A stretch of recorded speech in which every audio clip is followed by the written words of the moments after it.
Amigas, amigos de Norte Digital, bienvenidos a Mesa de Discusión Zona Norte. Hoy vamos a platicar sobre el suroriente de Juárez y todo lo que ocurre en esa zona crítica de nuestra frontera.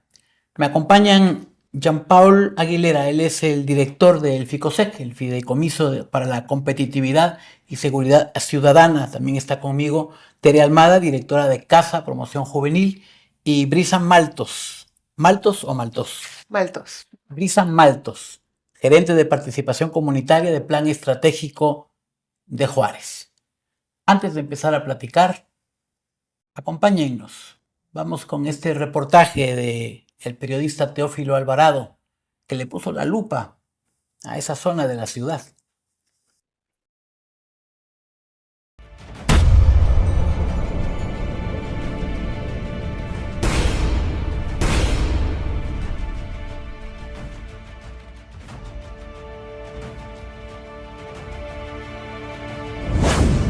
Hablar del suroriente de Ciudad Juárez significa hablar de abandono, de ausencia de calidad de vida, de grandes distancias para desplazarse, de falta de espacios educativos, de poco alumbrado en las calles, problemas de transporte público, escasos parques y oficinas de gobierno inaccesibles, pero lo más grave, de tierra fértil para la criminalidad.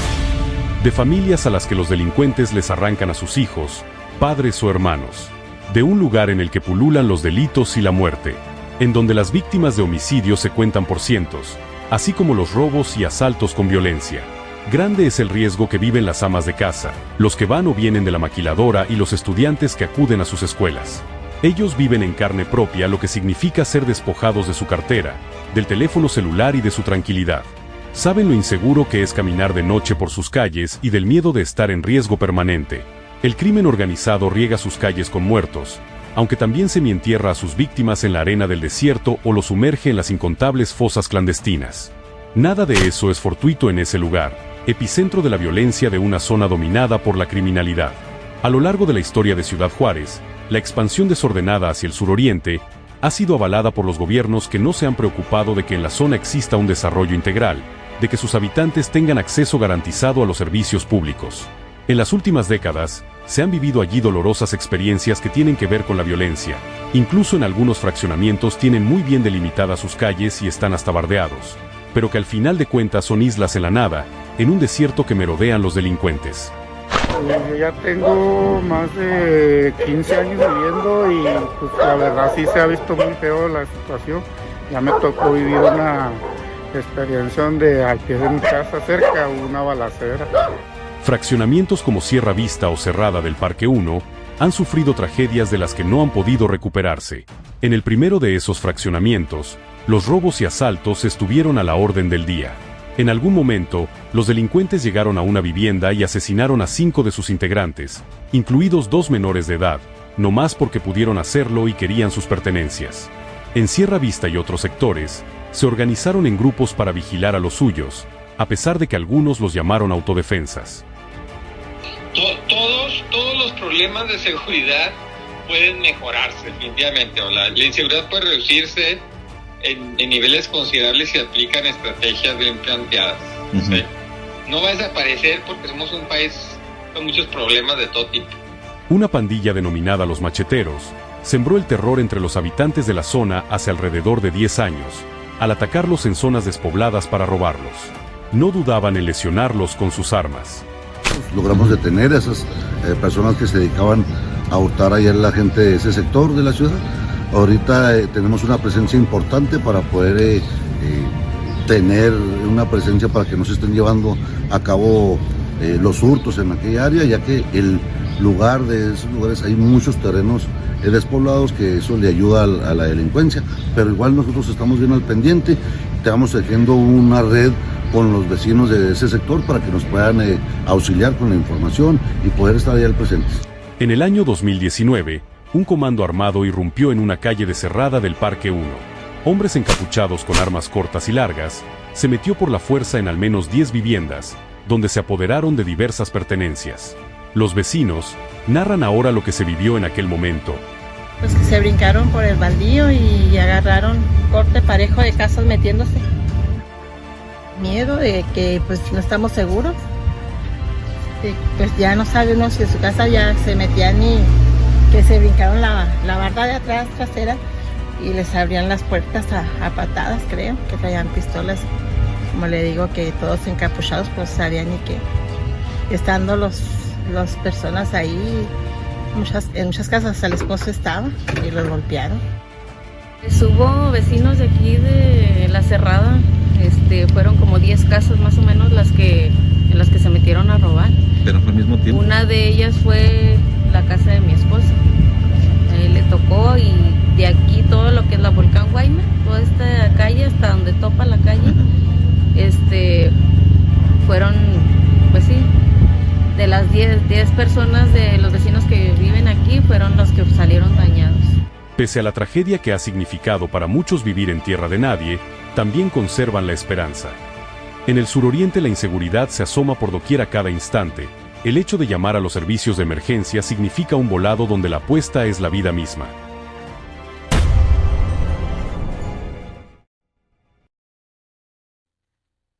Bueno, un volado, ¿no? Donde la apuesta es la vida misma. Es una mirada de un reportaje que se basa en estadística de la primera mitad del 2024. Y en esa estadística sale a relucir que hay un número importante de colonias en el suroriente que concentran la mayoría de los delitos, como el homicidio, como el robo con violencia o los asaltos. Me gustaría proponerles si podemos tener una primera mirada de cada uno de ustedes respecto a lo que desde su experiencia han visto ustedes en esta zona de la frontera. ¿Quién quiere empezar? Pues primero las damas, pero primero que nada, muchas gracias por la invitación, Carlos. Es un honor compartir esta mesa con Tere, con Brisa, y poder tocar este tema, como bien lo vimos en el reportaje, ¿no? Lo difícil que es el suroriente. Lo difícil que es. Bueno, pues primero las damas. ¿Quién, Brisa o Tere? Bueno, pues muchas gracias por la invitación, gracias por compartir esta mesa. Creo que es una discusión, una reflexión, un diálogo que es muy importante.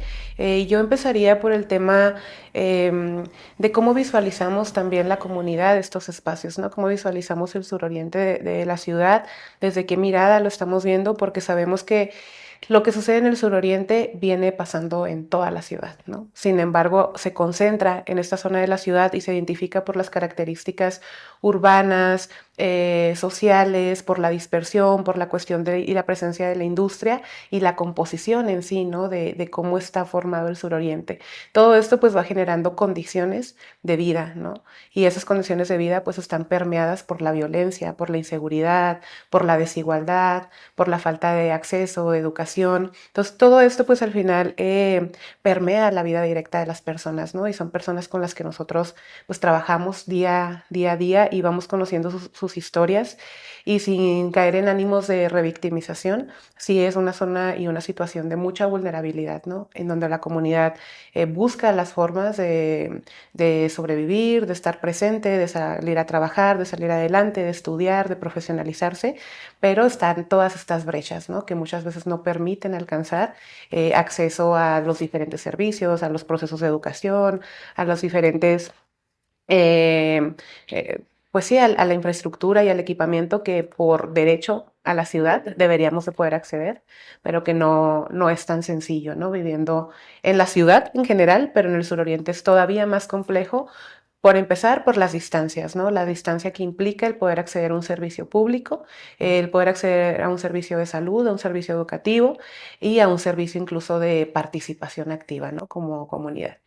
¿Tú dirías que la mayoría de la gente en el suroriente, como la mayoría de la gente en Ciudad Juárez, está dedicada a trabajar, a estudiar, a salir adelante, pero tienen como estas vulnerabilidades que permean su esfuerzo, y eso hace que sea más difícil salir adelante, estudiar, progresar?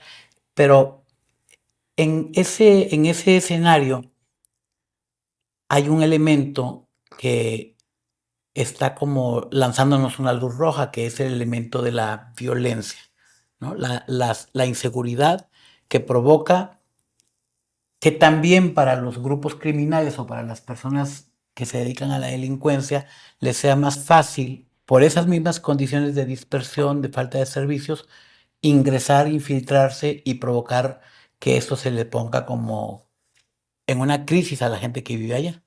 Así es, pues ante la falta de gobernanza llegan otros actores, ¿no? A tomar como poder de los espacios, de las calles, y en ese sentido, pues de la violencia, ¿no? Y de quienes la permean. Ahorita que hablabas de, sí, todos pasamos por situaciones complejas, pero en el suroriente hay una mayor desigualdad por el acceso, ¿no? A los servicios y la dificultad a la que se enfrentan las y los jóvenes, las infancias, para poder estudiar, y cómo todas estas condiciones pues van generando que precisamente haya una mayor captación, ¿no? de personas hacia el crimen organizado, y por otro lado, a ser víctimas del crimen organizado, ¿no?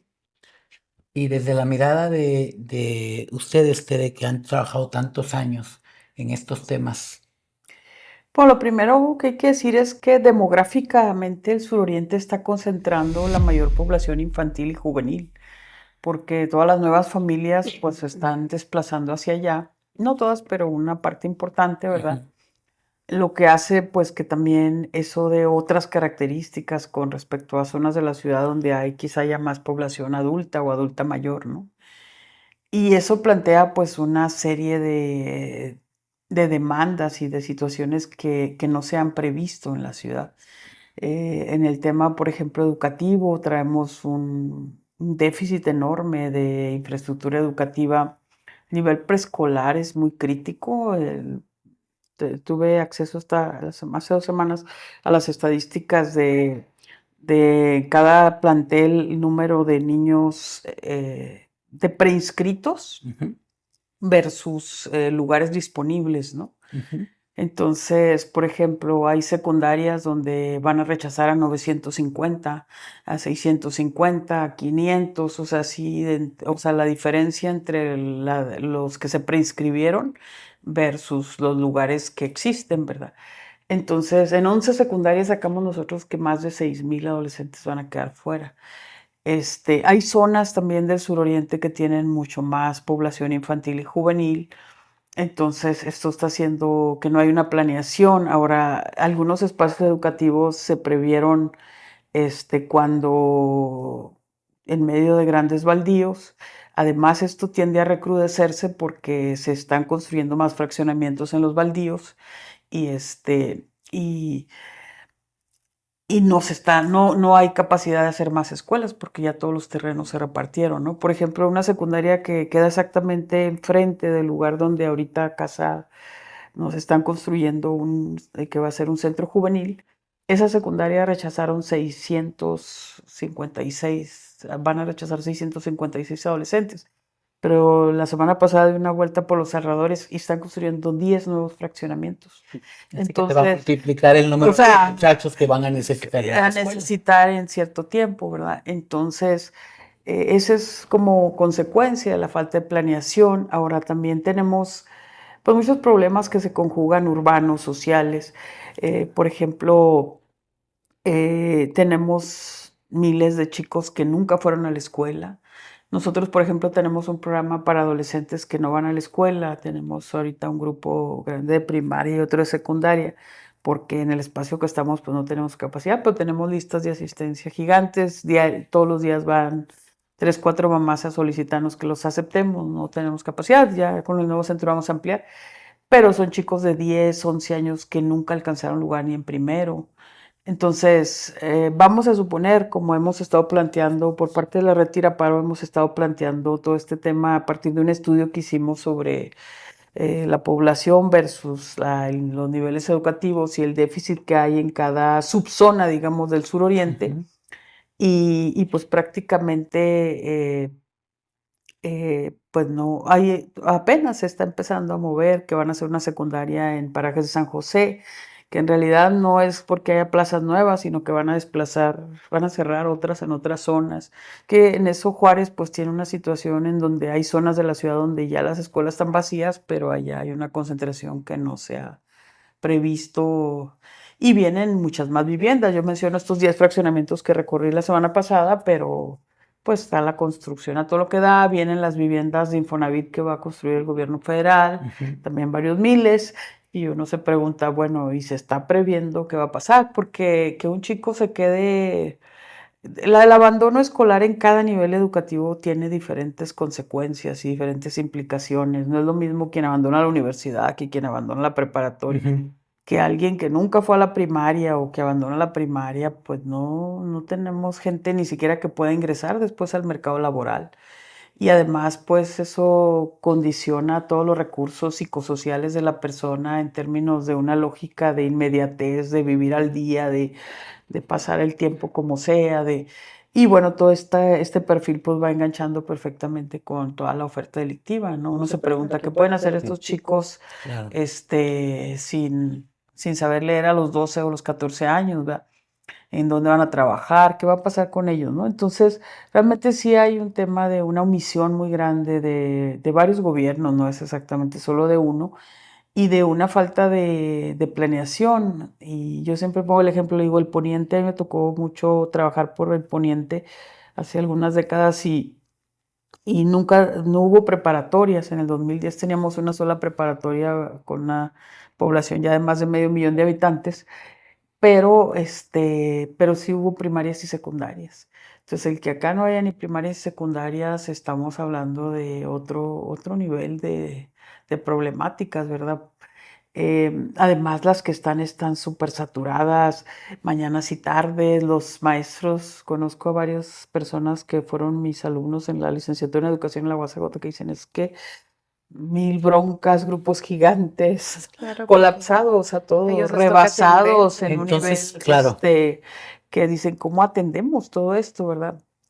Y por otro lado, tampoco hay, y también el tema del colapso de las familias, ¿no? O sea, hay una crisis muy fuerte, y entonces, bueno, estas dos instituciones a las que se les encargó los procesos de educación y de socialización, que son la familia y escuela, están realmente colapsadas en el sentido de que es una crisis, creo yo, de un nivel de magnitud que requiere muchos esfuerzos y muchos esfuerzos articulados entre actores públicos, privados, sociales, para poder realmente medianamente intentar revertir, ¿no?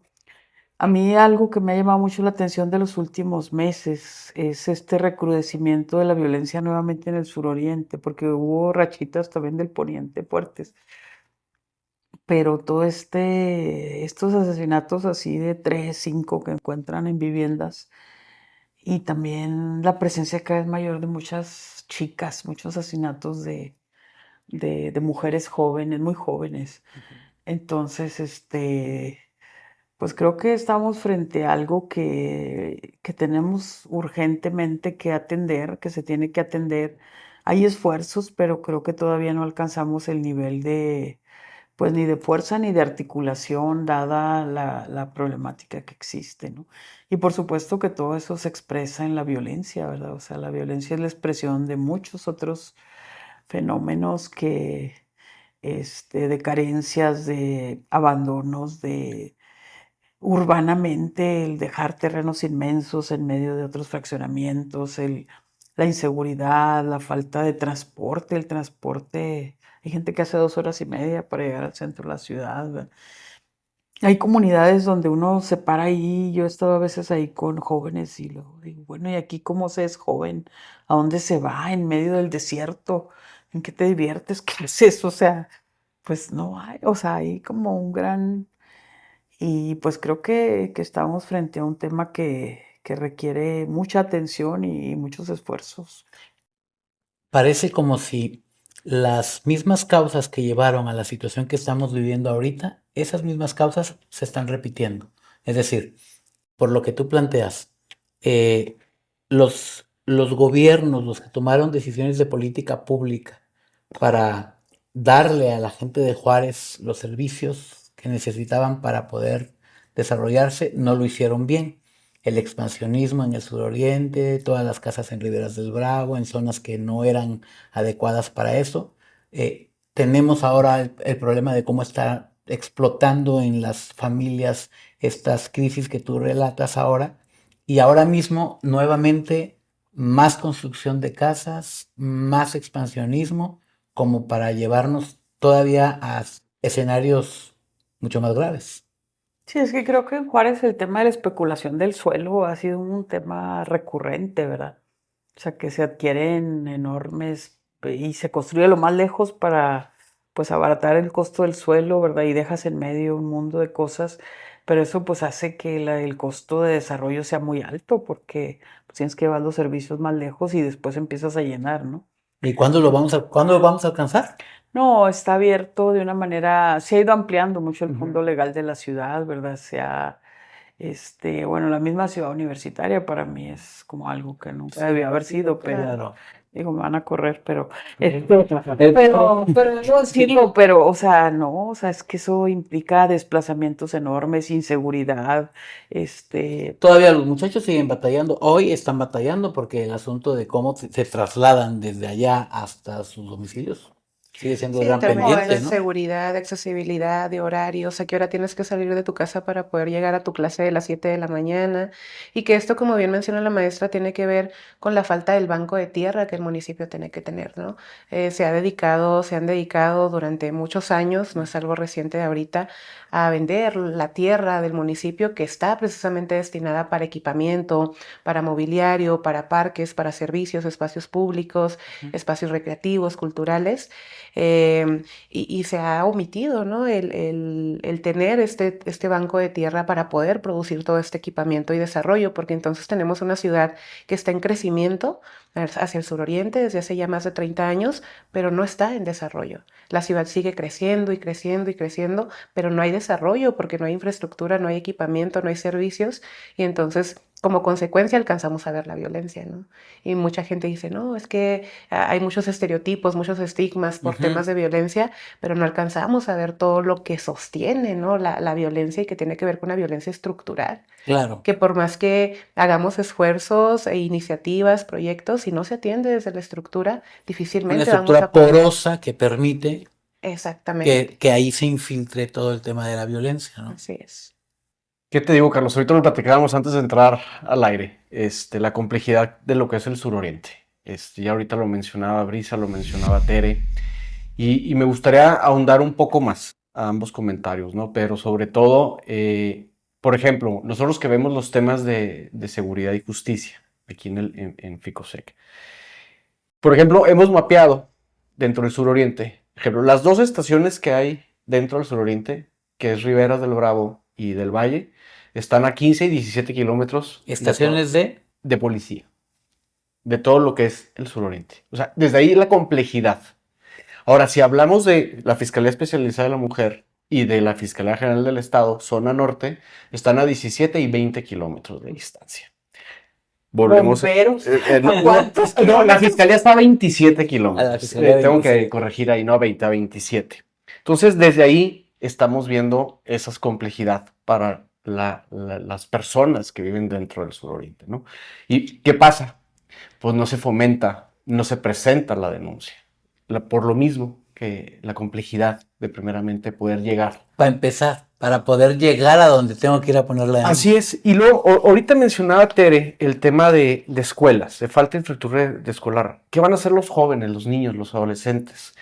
El otro día estábamos viendo un estudio que presentó FECHAC, la Fundación del Empresariado Chihuahuense, que estamos trabajando muy de la mano, y Tere y Brisa lo saben, precisamente sumando los esfuerzos de todo el sector empresarial, de la sociedad civil, de las organizaciones de la sociedad, atacando el suroriente. Entiendo que hubo una mala planeación, como bien lo menciona Tere, no de este gobierno, sino de muchos anteriores. Ya no nos pongamos a ver quién fue, sino pongámonos a solucionar. Nosotros trabajamos de la mano con la Secretaría de Seguridad Pública, con el municipio, le decimos, oye, tenemos esto, le facilitamos. ¿Sí te hacen caso? No, sí, totalmente. Sí nos apoyan, y porque nosotros los apoyamos también mucho, obviamente, ¿no? Pero esto lo decía Tere, el tema de las escuelas. Cuando estuvimos viendo con FECHAC el tema de las escuelas, Tere decía, bueno, hay una matrícula de 1,000 estudiantes en primaria y hay 3,000 que quieren entrar. Entonces, ¿qué van a hacer esos niños, esos adolescentes? Cuando nos pusimos a ver las primarias, haz de cuenta que se necesitaban 10 primarias más para poder tener el matriculado. El mínimo cubierto. Sí. Entonces, pero si voy a hablar de números muy sencillos, a lo mejor ahorita hay 10 primarias, pero se necesitan 20. Bueno, Esos 10 primarias, vamos a decir que gradúan a 1000 niños de sexto. Pues tú dijeras, bueno, va a haber ahora 10 secundarias. No, ya nomás hay 5 secundarias. Entonces ahora va a haber una deserción sí o sí todavía mayor de los jóvenes. Y ya cuando llegan a bachillerato ya nomás hay 2 preparatorias.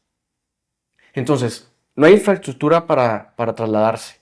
Tienen que buscar otros lugares para estudiar, pero no hay forma de cómo llegar. La complejidad. Entonces, ¿qué van a dedicarse esos niños, esos jóvenes? Lo decía Tere. No, perfectamente lo sabemos. Se va a traducir en violencia. Y yo te puedo decir 3 cosas que están sucediendo en el suroriente, los 3 delitos mayores. Sabemos que el suroriente es una tercera parte de Ciudad Juárez. Allá, afuera, ¿no? Con las carencias, con todas las necesidades que tienen, que ya hemos explorado brevemente. El homicidio doloso, el 37% del homicidio doloso se da en el suroriente. Así de fácil que se los pongo. Ahora, fíjate, si vamos voy a tocar ahorita el homicidio doloso, lo que representa en el estado, por una tasa de cada 100,000 habitantes. Si estamos hablando que hay alrededor de 450,000 o 550,000 habitantes dentro del suroriente. Es el segundo a nivel estado. Nada más, ese pedazo en Ciudad Juárez representa el lugar número 2 en homicidio doloso, en todo el estado. En violencia familiar, el número 1 a nivel estado. No me gusta estar estos datos porque no nos enorgullece, o sea, pero... Es como es una foto de la realidad. Y te voy a poner el tercero. Y somos el 4º lugar en el suroriente, los delitos sexuales. Nada más en esa parte de Ciudad Juárez. Eso nos está diciendo la deserción escolar, la falta de infraestructura, está traducido en esto. ¿Qué hacen los niños en su casa? Pues comienza a generarse un ente pues, malo, no sano, dentro de ese entorno familiar, y comienza la violencia familiar, comienzan a verse temas de violencia y abuso sexual. Hay un promedio que el otro día sacaron aquí, empiezan los niños a los 10, 12 años con actividad sexual. Pues es que, ¿qué hacen? Ahorita lo decía Tere, ¿en dónde se van a divertir? ¿Dónde salen los parques? ¿Qué hacen? Nosotros hicimos una encuesta sobre sexualidad y el inicio de la actividad sexual nos salió de los 10 años. Entonces, que en muchos casos pues también están marcados por experiencias de abuso previas, ¿no? Que por supuesto también hemos tenido chicos de 12 años abusando de niñas de 5, casos así. Y delitos que ni siquiera son judicializables ya por la edad, ¿verdad? Pero inimputables.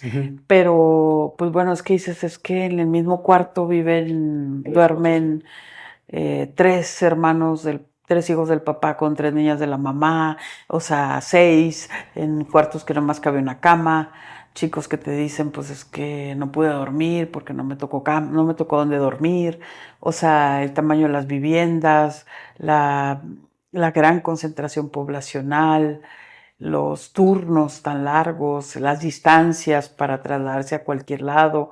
Es decir, tenemos un cóctel molotov con muchos ingredientes, pues que realmente no están abonando al desarrollo de las personas, ¿no? Y en términos de infraestructura, por ejemplo, o sea, podríamos decir, bueno, en todo el suroriente no hay un solo espacio cultural que dijeras tú, bueno, tampoco en el poniente hay ninguno, debo decir. Está tiene centralizado. 60 años. Toda la infraestructura cultural de la ciudad está en 10 cuadras aquí. No hay más, la zona progresiva, no hay más en ningún lado. ¿Verdad? No te mueves para otra parte. Pero es que no se piensa que eso es una inversión importante, ¿no? Yo les decía a un funcionario el otro día, le digo, pues es que no estamos planteando ni siquiera nada del otro mundo, estamos planteando que haya primarias, o sea, eso nunca había pasado en Juárez, o sea, de verdad, que no hubiera entonces, primarias. A ver, tenemos un problema de enfoque, o sea, falta de que las autoridades responsables se enfoquen en donde está el problema, y aparte tenemos un problema de direccionar presupuestos.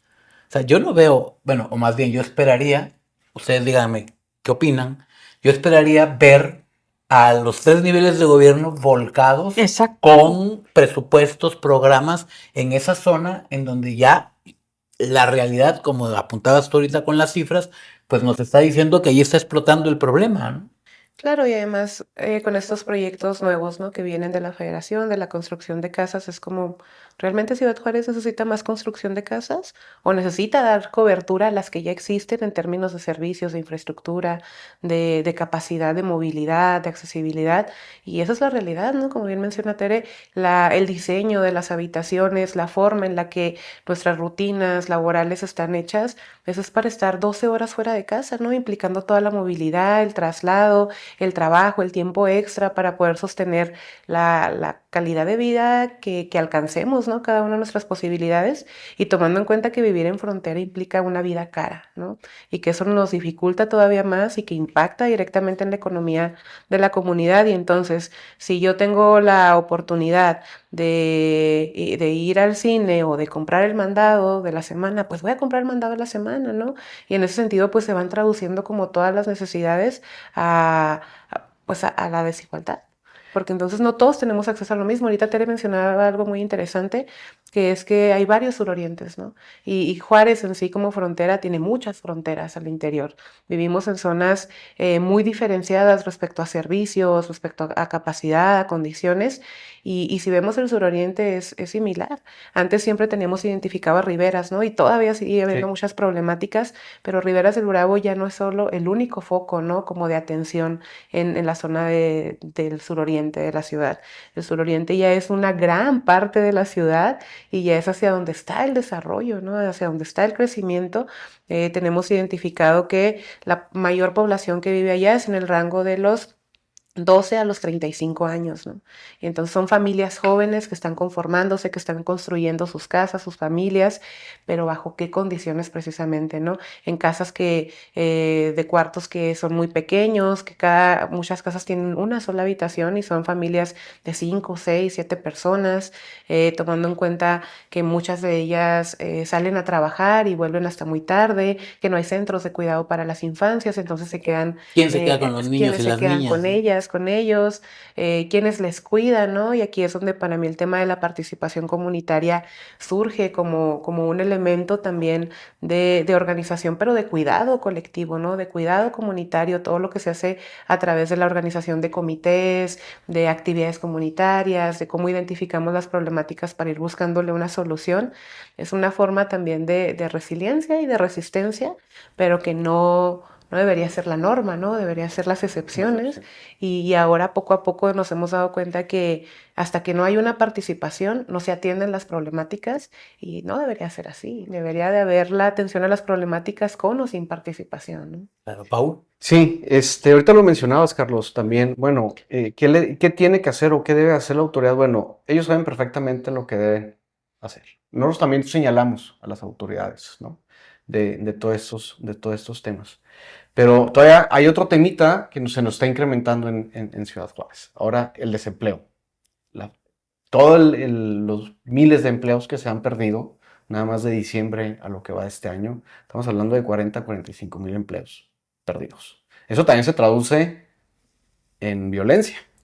Y muchos en Rivera. Hablando del caldo de cultivo, ¿no? Sí, el caldo de cultivo. Otro Pero ingrediente a la también olla. nos toca hacer y comenzar a hacer algo. O sea, y esto es del sector empresarial, a través de las organizaciones, de plan, de todos, pues comenzar a hacer algo. Y eso lo llevamos haciendo ya también muchos años, ¿no? Y como para quedarnos a esperar a ver qué hace el gobierno, pues como No, porque esto estaría 1000 veces peor. Y fíjate que más de la mitad de los proyectos que se financian a través de organizaciones de la sociedad civil están en el suroriente. O sea, el empresariado lo tiene muy claro, la problemática, la situación que se vive día a día. Entonces, lo único que dicen, vamos a hacer algo. Lo que podamos, lo que esté en nuestras manos a través de las organizaciones. Tú dices, bueno, no hay dinero que alcance, ¿no? Pero, por ejemplo, sí contenemos. Ahorita lo decía Tere, pues bueno, ese niño, ¿qué va a hacer? Pues ya Tere ya va a tener próximamente su centro. Me dijiste en diciembre, ¿verdad? A lo mejor ya te lo... Diciembre, enero, por ahí. Esperemos que sí. Y pues Tere va a ayudar a jóvenes nosotros a ver los Un proyectos, granito de arena, un ¿no? granito de arena, con las escuelas, junto con FECHAC, la prevención, y luego si ya hubo un abuso, pues la contención, el apoyo para con la familia, el menor violentado. O sea, tenemos que hacer algo, y es lo que estamos haciendo a través de los proyectos, ¿no? Y de la atención. Nosotros, de hecho, a finales, en octubre del año pasado, abrimos un centro de atención para apoyar a los niños y adolescentes que han sido abusados y violentados sexualmente. Y el mayor porcentaje, pues obviamente vienen del suroriente, ¿no? Pero pues estamos apoyándolos, no nomás en la atención psicológica, sino también en la atención legal, ¿no? O sea, porque queremos quitar esas cifras negras. Pues no, es el delito que menos se denuncia, es la cifra negra más alta, el tema de la violencia sexual. También ese delito es la cifra gris más alta, o sea, donde no se obtiene una sentencia condenatoria, porque es el delito más oscuro. Todos sabemos cuál es el delito más oscuro, ¿verdad? Entonces, queremos comenzar a revertir esos datos, ¿no? O sea, no es que querramos tener, ahorita lo decía Tere, pues a lo mejor vivieron una violencia anterior y ahorita están replicando. La violencia sexual. Entonces, mejor queremos atender, contener. Entonces, a través de los proyectos, yo siempre les digo a todos, y ahorita en este foro, Carlos, a lo mejor no podemos abarcar todo, pero a lo mejor 10 niños menos en la delincuencia. Sí. Claro. Y no 10 más. Sí, pero además, perdón. Y es que además hay cosas que llevan un efecto en espiral. Nosotros vemos con mucha preocupación, por ejemplo, esta cifra de demanda educativa versus contra capacidad, también es una cifra baja si consideramos que hay muchos padres que ya no los están mandando a la escuela. O sea, esos son los que sí fueron a buscar lugar, pero encontramos muchísima gente donde ya se va creciendo así totalmente al margen de todos los procesos institucionales que contribuyen a la inserción en la sociedad, ¿no? Entonces, también cada vez tenemos más chicos que es complejo para nosotros las organizaciones y para las escuelas también, porque vienen de familias que ya están vinculadas a actividades. Entonces, cada vez están creciendo más niños, o sea, donde ya no son Vinculadas a actividades delictivas, ah, donde ya ellos crecen, forman parte de esta van haciendo al interior de esas familias. estructura criminal, por decirlo de Sí, alguna forma. entonces se va como extendiendo cada vez más. Y sí nos preocupa porque creo que hay que dar una gran batalla en muchos aspectos.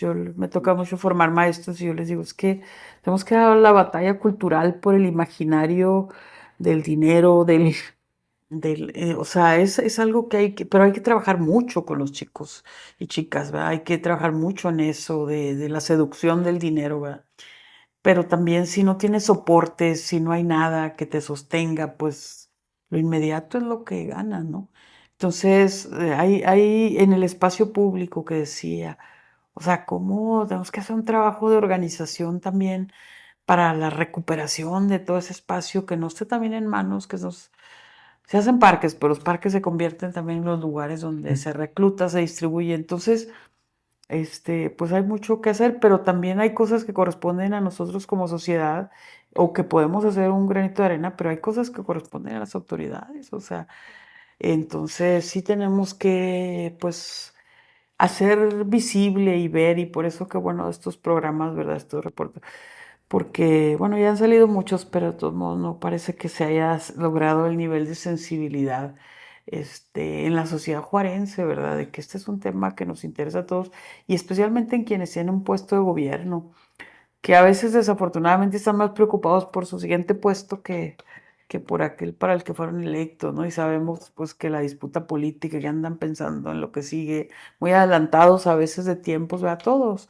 Y los partidos, no digo a ninguno en particular, pero que realmente sí hay un divorcio entre las necesidades de la sociedad y la agenda pública, ¿no? Como que la agenda pública está yendo para un lado Sí. y las necesidades de la sociedad. Porque como dices, esto tendría que ser mesas urgentes, vaya. es decir, no se nos quede ni un niño, ni un adolescente el siguiente ciclo fuera de la escuela. Entonces, hace casi un año que iniciamos hace un año ya, en reuniones con autoridades educativas para presentarles este estudio que hicimos, Le decíamos, para el ciclo pasado les decíamos, ¿no?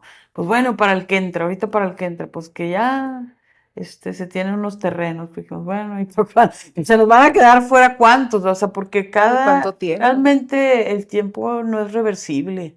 O sea, cada año que pasa y que se nos quedan fuera todos estos chicos en primaria, en secundaria, que para mí es, porque no tienen ni siquiera, por ejemplo, todos los que se quedan fuera de la secundaria, como decía sedazo que se va haciendo más chico, como decía Paul, pues a los 12, 13 años no tienes edad para trabajar, no tienes edad para nada. Entonces, ¿qué vas a hacer? ¿Estar en la calle o estar en la casa? También las chicas, pues hay más posibilidades del abuso sexual, porque en donde no hay ojos, por lo menos los que van a la escuela, a veces en la escuela alguien se da cuenta, o ellas lo cuentan, pero encerradas en las casas, o en la calle, pues los riesgos crecen, ¿verdad? Tampoco tenemos otro tipo de ofertas que en otras zonas se han podido crear. Por ejemplo, pensar en programas después de escuela, ¿verdad? Pues ¿dónde? Si las escuelas todas están ocupadas mañana y tarde, saturadas, ¿verdad? No hay la infraestructura tampoco de organizaciones todavía. Algunas pues estamos haciendo esfuerzo de desdoblar esfuerzos hacia allá, ¿verdad? Pero realmente hay mucho vacío. Simplemente dónde van los chicos, quién los escucha, este, dónde aprenden algo más, entonces, pues todo el día así, porque los padres pues van a regresar mucho más tarde, ¿no? Entonces, creo que estas tendrían que ser, para mí, tendrían que ser la gran preocupación, lo que les quitara el sueño Claro. a nuestras autoridades. Ojalá y así fuera, ¿verdad? Y ojalá y por lo menos se les notara en el gesto, pero luego lo que se les nota en el gesto es todo lo contrario, ¿no? Una cierta como indolencia, ¿no? Y la responsabilidad es de la ciudadanía, ¿no? Porque entonces no hay una corresponsabilidad. Sabemos que como ciudadanía pues debemos de sensibilizarnos Claro. y atender y tener más presente estas problemáticas que pues al final nos afectan a todos, ¿no? Y a todas como comunidad. Pero también luego hay un endose de responsabilidad hacia la gente cuando pues quienes tienen la mayor responsabilidad es la autoridad, ¿no? Y no siempre se asume como tal. Y yo creo que como organizaciones trabajamos mucho en responder a todas esas problemáticas que el gobierno no alcanza a atender, pero también a contener y a reducir los daños, ¿no? Desde este enfoque de reducción de daños bueno, está esta situación, está este joven, está esta población, está esta comunidad, ¿cómo le doy herramientas, cómo le acompaño, cómo le ofrezco también otras formas, ¿no? De hacer comunidad, otras formas de vivir la ciudad. Y creo que el tema de la participación es clave, ¿no? A través de espacios educativos, a través de espacios culturales, recreativos, a través de espacios de cuidado, pero que la organización al final es la base para que nosotros también podamos ir visibilizando como ciudadanía que también tenemos voz, que también podemos participar, que también podemos exigir mejores condiciones.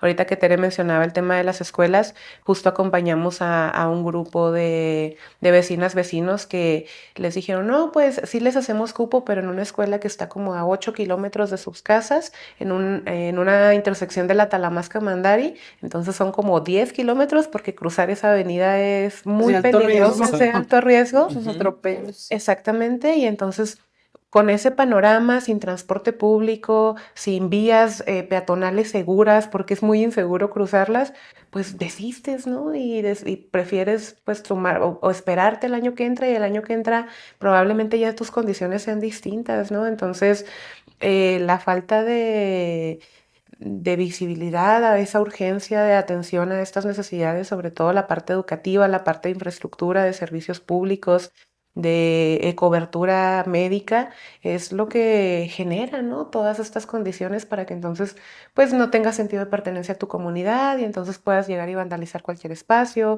o para que no te interese lo que le está pasando a tu vecina si la estás escuchando gritar, o para que no te interese si al niño lo están arrastrando y le están golpeando. Es decir, esa falta de cobertura, de infraestructura, toda esa violencia estructural que vivimos, se traduce también a cómo convivimos, ¿no? Dentro de las comunidades, dentro de las colonias.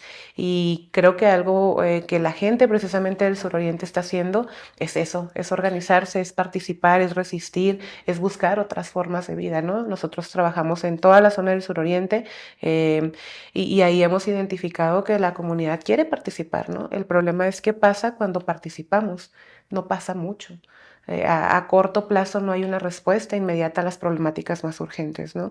Tenemos un mecanismo como presupuesto participativo que termina siendo muchas veces coercionado y entonces la comunidad se Por los decepciona. mismos grupos políticos de poder, ¿no? Así Que es, ¿no? direccionan Así por es. qué proyecto votar, ¿no? En algunos casos es así, ¿no? Y entonces, pues viene otra vez la decepción, ¿no? De la comunidad de participar, de activarse, de organizarse. Entonces, es un reto por donde lo veas y también es un reto para nosotros, quienes trabajamos en estos espacios, en términos de seguridad, en términos de factores de riesgo, en términos de incluso de frustración, ¿no? Porque sabes que por más ganas que le estés echando al trabajo, al proyecto, a la intervención, no hay dinero que baste para generar cambios estructurales, porque como organizaciones pues, no podemos generar esos cambios, ¿no? Eso le corresponde a otras estructuras también, pero sí podemos sumar y lo estamos haciendo. Claro. Fíjate que, pues, todos vemos a estos jóvenes con mucho potencial, ¿no? Pero lo dejan. El tema es que también los grupos delincuenciales los ven y los agarran. Y ahorita lo podemos ver. En gran parte de los delitos que se cometen son menores de edad. ¿Por qué? Pues es algo muy fácil, ¿no? Y los convencen, digo, oye, te voy a pagar 3,000, 5,000 pesos por hacer esto. Ya no hablamos de qué tipo penal, hasta el peor que podemos pensar. Y saben que en 5 años, si los llegan a agarrar, van a salir siendo menores de edad, ¿no? Y van a estar cuidados y van a seguir recibiendo algo de apoyo a sus familias. Pero también los grupos delincuenciales, ellos sí los están viendo luego, Claro. y van y los agarran. A vender droga, a cualquier cosa, a cualquier cosa. Entonces ahí es lo preocupante de que hay que estar nosotros señalando a la autoridad, sí, pero podemos entender, a veces ahorita lo decía Tere, ya están preocupados por la siguiente en vez de que por la que acaban de ser elegidos. Pero pues bueno, nos toca a nosotros comenzar a hacer algo, no podemos quedarnos con los brazos cruzados, ¿no? Y del sector empresarial están muy preocupados y lo único que están haciendo es algo. O sea, a través de proyectos, a través de apoyos para las instituciones que nos procuran seguridad y justicia, pues para tratar de comenzar o a contener, como lo dijo también ahorita Brisa, lo dijo, pues hacer algo, pero urgentemente, ¿no? Claro. Urgentemente, porque los grupos delincuenciales van un paso adelante con estos jóvenes también. Yo quisiera que cerráramos un poco ya, fuéramos cerrando pues la conversación. Yo cada vez que recorro, y lo hago con mucha frecuencia, colonias del suroriente de Juárez, bueno, ahorita que veíamos el reportaje de Teófilo, veíamos cómo en los fraccionamientos que están ahí hay dos elementos que a mí me llaman siempre la atención. Los materiales de desecho que se usan para complementar la vivienda y alrededor de ellos grandes extensiones, tú ahorita lo mencionabas, ¿no? Baldíos, despoblado, ¿no? En esos recorridos que hemos hecho en distintas coberturas, hay un elemento que a mí me parece como si fueran unas lucecitas que se prenden en medio de esa oscuridad de abandono, que son presencia de organizaciones y presencia de iglesias. Es decir, un trabajo comunitario como de hormiguitas que se continúa realizando.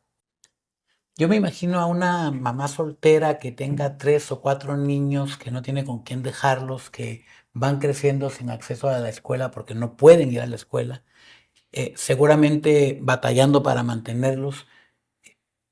¿Cómo, ¿Cómo le hacemos para llegar a esas casas donde están esos niños, esos adolescentes, necesitando el apoyo, la guía y las oportunidades para continuar su desarrollo? El esfuerzo que yo he observado bardas pintadas con algunas leyendas positivas, con flores de colores. He observado las iglesias católicas, cristianas de distintas denominaciones reuniéndose una vez a la semana o haciendo algún trabajo comunitario entre semana. ¿Es esa la alternativa que nos queda en Ciudad Juárez frente a una realidad que parece que nos está rebasando, que se nos está poco a poco mostrando que no hay manera de que podamos alcanzarla? Yo creo que es bastante insuficiente todavía esa, ¿verdad? Y por lo menos la Iglesia Católica creo, digo yo soy católica, pero creo que está llegando tarde. Todavía hay muchas zonas donde no, tampoco. No hay Ahorita presencia. están construyendo algunas capillas, me tocó ver capillas de paletas, ¿verdad? Pero creo que apenas se está planteando el tema, o sea, y también, y las organizaciones también, pero no tenemos todavía, pues es que hacer espacios, conseguir terreno, construcción, lleva su tiempo, Y necesita recursos. y necesita recursos, entonces, pues, entonces creo que sí hay esfuerzos, ¿verdad? Y yo creo, y con eso cerraré, yo creo que el suroriente yo quisiera que viéramos esto de que es una zona con gran población infantil y juvenil como un potencial, como una posibilidad. ¿Cuántos países quisieran tener niños y jóvenes, verdad? Los jóvenes se hablaba del bono demográfico, ¿verdad? Que pueden ser actores de muchas cosas, ¿verdad? Nosotros lo vemos, jóvenes que pintan esos murales, que involucran, que han participado en campañas comunitarias. Creo que son un recurso importante, pero necesitan que se les creen esas condiciones para la participación, como decía. Y yo creo que para la ciudad son un recurso importante los jóvenes. Son la mano de obra principal de la industria maquiladora, y sin embargo nada de eso se les devuelve en términos de servicios, de políticas hacia la juventud. Entonces yo creo que el suroriente tiene un gran potencial en muchos sentidos. También tiene una gran diversidad cultural, mucho mayor que la del poniente, por ejemplo. Acá, pues el poniente se formó con familias principalmente de los estados de Durango, Coahuila y Zacatecas, que fueron las migraciones más. Pero acá ve uno mucho más población del sur. Eso lo podemos ver como un problema, pero también como una riqueza, ¿no? Cultural, no sé, muchas cosas que se pueden organizar en términos. Hay mucha población de Veracruz, de Oaxaca, de Chiapas, con sus propias tradiciones. Entonces creo que también hay que apostar por esa expresión de las culturas del suroriente. Y creo que pues hay un gran trabajo por hacer para la sociedad, pero para las propias comunidades, pero también para las autoridades, pero que tenemos que verlo con esperanza, porque si no, Sí. y creo que hay mucho, me fascina ver, nosotros por ejemplo ahorita tenemos en una preparatoria unos talleres de expresión literaria, tenemos 60 chicos leyendo y escribiendo, ¿verdad? En una y en otra 30, y yo digo, 100 chavos casi de escritores y de lectura, y yo digo, y esos chicos que nadie daba nada por ellos, o sea, hay un potencial, ahorita vamos a publicar un libro con algunos trabajos de ellos, y digo, es que hay un potencial enorme que se puede activar y que eso es lo que ojalá que pusiéramos también el énfasis para que no tengamos que estar hablando solo de delitos Claro. sino como de todo lo que se puede construir en el suroriente, ¿no? Para documentar el optimismo, decía Sí. Monsiváis. Sí, exacto. Tenemos que trabajar mucho por eso, ¿verdad? Claro. Pues Comentario final. El comentario final. Bueno, tú ves lucecitas. Eso es lo bueno. O sea, y creo que todos coincidimos. Ahorita Tere también lo decía, esperanza, fe. Es lo que estamos poniendo todos. Lo bueno es que no está apagado. Y estamos haciendo todo para que haya más luces a través de las organizaciones, Claro. de instar al gobierno, de todo, ¿no? De trabajar por la sociedad, por el suroriente. Todos unidos. Y precisamente, y ya voy a entrar en el comercial, pues, que Muy tengo que hacer. Muy bien. Sabes que hemos venido trabajando ya de unos meses para acá muy fuerte, con muchos días de trabajo. Brisa es una de las que está ahí en ese equipo, junto con FECHAC, Plan Estratégico, FECHAC, por todo lo que hace, todo el tema de salud, de educación. FECHAC, Plan Estratégico de Juárez, pues todos los estudios que tienen, y nosotros desde FICOSEC, haciendo un proyecto precisamente nada más para el suroriente. O sea, todos lo que podamos meterle. Sabemos que FECHAC se dedica a unas cosas, FICOSEC a otra, Plan a otra. No, todos juntos, aquí, nada más con un objetivo, el suroriente. ¿Tienes fecha o tienes nombre? Se llama Impacta 2030. Ya tuvimos un encuentro, un evento con organizaciones donde se les presentó el proyecto. Estamos trabajando en 4 mesas de trabajo con organizaciones, viendo, o sea, todos vemos la problemática del suroriente, sí, ¿no? Pero a ver, vamos a hablar de educación, está la mesa de educación. Pero vamos a abocarnos así a lo más duro dentro de la educación. ¿Qué necesitamos?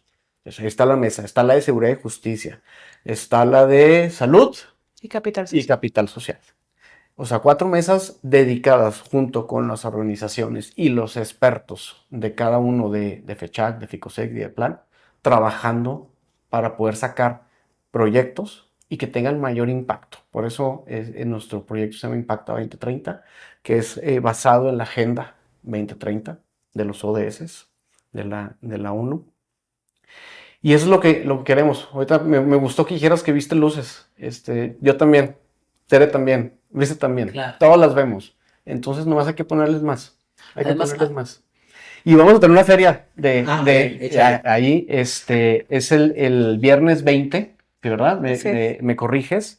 A un lado del estadio 8 de diciembre van a estar diversas organizaciones que tanto FECHAC y FICOSEC financiamos, viendo los servicios que tienen, ¿no? Precisamente esas son las lucecitas que dijiste, las organizaciones. Entonces, para que la gente comience a conocer todo lo que hay a su alrededor. Sí, me permites también para mandarle un mensaje a todas esas personas que no se dedican a las lucecitas, sino que se dedican a las sombras, pues mandarle un mensaje a los chavos, a las muchachas, a los chicos, decirles, oye, la oferta que te están haciendo esas personas no te va a llevar en ninguna parte, te va a llevar a sufrimiento tuyo y sufrimiento de la gente que amas.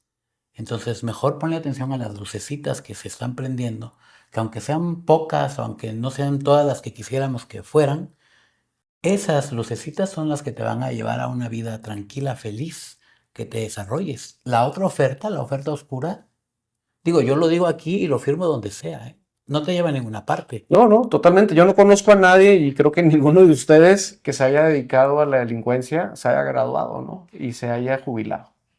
Exactamente. ¿Con qué terminas? Pues yo concluyo con el tema de que la participación sí funciona, el participar, el organizarnos, el unirnos como comunidad, unirnos como organizaciones, que es justo lo que estamos haciendo ahorita a través de Impacta 2030, funciona para focalizar, funciona para identificar, para reconocernos entre nosotros y para buscar nuevas formas de hacer ciudad. Así que solo quiero mencionar que en el suroriente, así como hay muchísimas problemáticas, también hay muchísimas personas, muchísimas comunidades que están luchando por mejorar sus condiciones de vida, por mejorar sus entornos urbanos, por acceder a los servicios educativos, de transporte, de salud, y que como organizaciones estamos buscando también acompañar a toda la comunidad y que les esperamos este 20 de junio. Vamos a estar frente al Cebetis 270 en la avenida Lote Bravo. Vamos a participar más de 30 organizaciones con módulos informativos, talleres, espectáculos artísticos y pues una nueva forma también de celebrar a la comunidad y de unirnos, ¿no? Como comunidades. Claro, con mucho gusto. ¿Algún anuncio, alguna actividad importante ahí contigo para aprovechar? Aprovecho, Estamos en el maestra. espacio de los comerciales. No, pues esperamos ya pronto contar con el nuevo centro de casa, Casa Orientarte se llama. Orientarte. Sí, y pues ahorita se está construyendo con apoyo de la Fundación del Empresario Chihuahuense, de La Nogalera, una empresa Sí. local, y del equipamiento va a estar por parte de Fondo Unido. Mediante este centro pensamos pues ampliar la cobertura de varios programas que tenemos y pues realmente estamos pensando que se convierta como en un faro juvenil y cultural del suroriente, ¿no? Que permita abrir más oportunidades y espacios a niñas, adolescentes, jóvenes. Felicidades, maestra. Enhorabuena. Sí. Pues muchísimas gracias, Jean Paul Aguilera, de FICOSEC. Gracias, Tere Almada, de Casa Promoción Juvenil. Gracias, Brisa Maltos, de el Plan Estratégico de Juárez. Gracias por invitarnos. Sobre todo gracias a ustedes que siempre nos hacen el honor de acompañarnos. Yo soy Carlos Omar Barranco. Hasta la próxima.